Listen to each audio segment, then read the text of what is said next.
and lift off. Леталата ќе бидат во орбита на околу половина оддалеченост од месечината. Сите имаат инструменти, а кога целосно ќе се растегнат, имаат површина колку на фудбалски терен.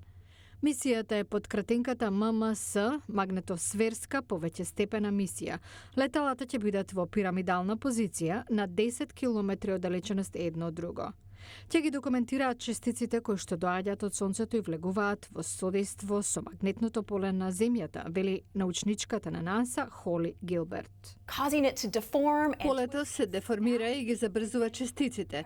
Тие со брзина близу до онаа на светлоста удираат во атмосферата. Така настанува ефектот на поларната светлина, но има и други негативни ефекти.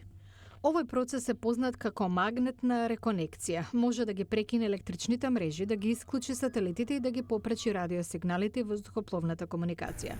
Гилберт додава, магнетната реконструкција е честа појава во Вселената.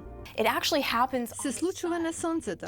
Двигател е на временските услови во Вселената. Се случува во сончевите ерупции и невремињата, но и подалеку во црните дупки. Струењата од црните дупки се поврзани со овој процес, бидејќи имаат магнетни полиња околу себе.